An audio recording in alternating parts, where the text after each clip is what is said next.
ஜீவசிவம் மெஞ்ஞான தவக்குடில் ஆன்மீக அன்பர்களுக்கு அடியேன் சரவணனின் ஆத்ம வணக்கம். நம்மளுடைய ஜீவசிவ மெஞ்ஞான தவக்குடிலில் ஆடி மாத பௌர்ணமி, அதாவது குரு பௌர்ணமி 29/7/2026 புதன்கிழமை குரு பௌர்ணமி வெகு சிறப்பாக நம்மளுடைய ஜீவசிவ மெஞ்ஞான தவக்குடியில் நடைபெற்றது. எப்பவும் வழக்கம் போல் ஒவ்வொரு பௌர்ணமிக்கும் நம்மளுடைய ஜீவசிவ மெஞ்ஞான தவக்குடியில் கூட்டு தியானம், அதைத் தொடர்ந்து ஆன்மீக கலந்துரையாடல், அதைத் தொடர்ந்து மக்களுக்கு அன்னதானம் வழங்கும் நிகழ்ச்சி நடைபெறும். அதுபோலவே இந்த ஆடி பௌர்ணமி குரு பௌர்ணமிக்கும் நம்மளுடைய ஜீவசிவ மெஞ்ஞான தவக்குடியில் முதல் நாளில் இருந்தே அதற்கான ஏற்பாடுகள் எல்லாம் சிறப்பாக நம்மளுடைய தவக்குடியில் சார்ந்த ஆத்ம சகோதர சகோதரிகள் முழு ஒத்துழைப்பு நல்கி அதில் அவங்களுடைய பங்களிப்பு ரொம்ப முக்கியமானது. ஒவ்வொரு முறை பௌர்ணமிக்கும் அவங்க தொடர்ந்து இந்த கடமையாக இதை செஞ்சுக்கிட்டு வர்றாங்க. மக்களுக்கு உணவளிக்கும் அந்த பௌர்ணமி நிகழ்ச்சியை. அதுபோல் இந்த பௌர்ணமினா எல்லாமே பௌர்ணமி தான். எல்லா பௌர்ணமிக்கும் ஒரு சிறப்பு உண்டு. அதுபோல் இந்த பௌர்ணமிக்கு ஆடியில் வந்த பௌர்ணமிக்கு ஏன் குரு பூர்ணிமா இல்லை குரு பௌர்ணமி அப்படின்னு அழைக்கப்படுது அப்படிங்கிறதுக்கான ஒரு சிறிய விளக்கம் அடியேனுக்கு தெரிஞ்சது. அதாவது முதல் குருவாகிய ஆதி யோகி சப்த ரிஷிகளுக்கு ஞான உபதேசம் கொடுக்கப்பட்ட நாள் தான் இந்த ஆடியில் வந்த பௌர்ணமி அன்று. அதாவது ஞான உபதேசம் சப்த ரிஷிகளுக்கு எப்படி இறைநிலையை ஒரு மனிதன் உணர்றது, எப்படி இறைவனோட தன்னை ஐக்கியப்படுத்துறது, எப்படி இறைவனை தனக்குள்ள உணர்வது, இது போன்ற ஞான உபதேசங்களை சப்த ரிஷிகளுக்கு வழங்கிய ஆதி யோகியாகிய குரு அவர்தான் நம்மளுடைய கலாச்சாரத்தில், இந்த ஞான கலாச்சாரத்தில் முதல் குருவாக இருந்து சப்த ரிஷிகளுக்கு ஞான உபதேசம் கொடுத்ததுனால தான் இந்த பௌர்ணமியை நாம் குரு பௌர்ணமி, குரு பூர்ணிமா அப்படின்னு அழைக்கிறோம்.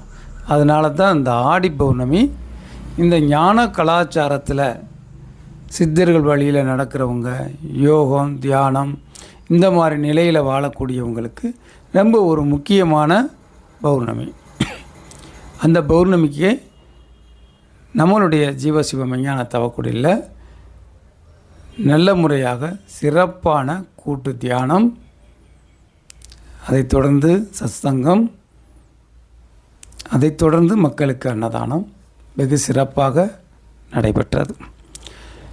இந்த அன்னதானம் சொல்லும்போது இந்த அன்னதானத்துக்கு பல வகையான சிறப்புகள், பல அறிஞர்கள், ஞானிகள், திருவள்ளுவரிலிருந்து வள்ளல் பெருமான் முதற்கொண்டு எல்லாரும் இந்த அன்னதானத்துக்கு முக்கியத்துவம் கொடுத்து அதை பற்றின சிறப்புகளை வெகுவாக சொல்லியிருக்காங்க. இங்கே பட்டினத்தார் வாழ்க்கையில் நடந்த ஒரு சம்பவத்தை இந்த நிகழ்ச்சியில் உங்களுக்கு எடுத்து சொல்கிறேன். அதாவது பட்டினத்தாருடைய வாழ்க்கை வரலாறு எல்லாருக்கும் தெரியும். அவர் பெரிய பக்திமானாக இருந்து ஞானியாக இருந்து இப்படியே வந்துட்டு அவர் கடைசியில் தன்னுடைய சீடர்களுக்கெல்லாம் ஞானம் கிடச்சிருது. ஆனால் அவர் தனக்கு வந்துட்டு முக்தி நிலை அடையணுங்கிறதுக்காக அவர் ஊராக பயணிச்சுக்கிட்டு வர்றார் இல்லையா. அப்படி வரும்போது கடைசியில் அவர் திருவொற்றியூர்லேருந்து கடற்கரையில் சிறுவர்களோட விளையாடுற மாதிரி ஒரு நிகழ்வு நடக்குது. அப்போ கூடைக்குள்ளே உட்கார்றாரு, ஆனால் வெளியில் வர்றாரு. இந்த மாதிரி அங்கே இருக்க கடற்கரையில் விளையாண்டுக்கு இருந்த சிறுவர்களுடைய விளையாண்டுக்கிருக்காரு.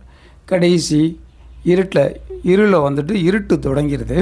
அப்போ என்ன சொல்கிறாருன்னா, தன்னை மண்ணை நோண்டி கழுத்தளவு வச்சு புதைச்சிருங்க அப்படின்னு அந்த சிறார்கள்ட்ட சொல்கிறாரு. அவங்களும் அதன்படியே புதைச்சிட்டு போயிடுறாங்க. ஏன்னா இருட்டிருச்சு, எல்லோரும் வீட்டுக்கு போயிட்டாங்க. அப்போ ஒரு சிறுவன் மட்டும் என்ன பண்ணுறாரு, ஐயோ அங்கே ஒரு ஐயாவுக்கு நம்ம கழுத்தளவில் புதைச்சிட்டு வந்தோமே, அவருக்கு பசிக்குமே அப்படின்னு உணவு எடுத்துக்கொண்டு பட்டினத்தார்கிட்ட கொடுக்குறாரு. வந்து சொல்கிறார், ஐயா இந்தாங்க உணவு, உங்களுக்கு பசிக்கும் இல்லையா அப்படின்னு சொன்ன உடனே அவர் நிமிர்ந்து பார்க்குறாரு. அவர் முக்தி நிலைக்காக உட்கார்ந்துருக்காரு. எப்போ பிறர் ஒருத்தருக்கு பசிக்கும் அப்படிங்கிற உணர்வு ஒருவனுக்குள்ளே வந்துருச்சோ அவனும் இறைவனை அடைய தகுதியானவன், உனக்கும் காலம் வந்துருச்சு வா அப்படின்ட்டு முன்னாடி அப்படியே படுத்து விழுந்து படுக்க சொல்கிறாரு. அப்படியே படுத்த உடனே அந்த படுத்த சிறுவன் நந்தியாகவும் இவர் லிங்கமாகவும் அந்த இடத்துல மாறினதாக நமக்கு தல வரலாறுகள் கூறுது. அப்போ பிறருக்கு பசிக்கும்ன்ற உணவு இருந்தாலே இறைநிலையை அடைய முடியும் அப்படின்னா அவ்வளோ பெரிய சக்தி வாய்ந்தது தான் இந்த அன்னதான திட்டம். இந்த அன்னதானங்களை நாம் தொடர்ந்து நம்மளுடைய தவக்குடியிலேருந்து வருடக்கணக்காக செஞ்சுக்கிட்டு இருக்காங்க.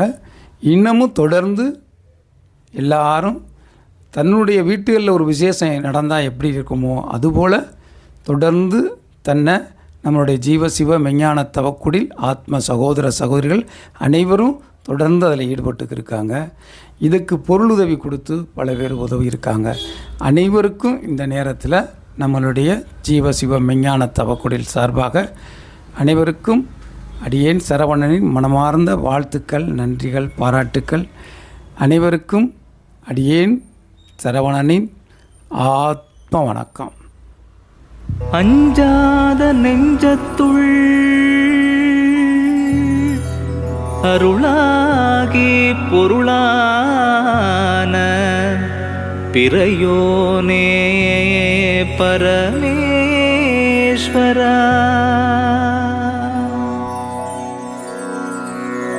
என்னாலும் என்னாவில்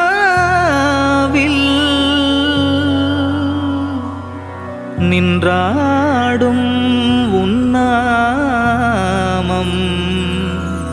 பஞ்சாட்சரம்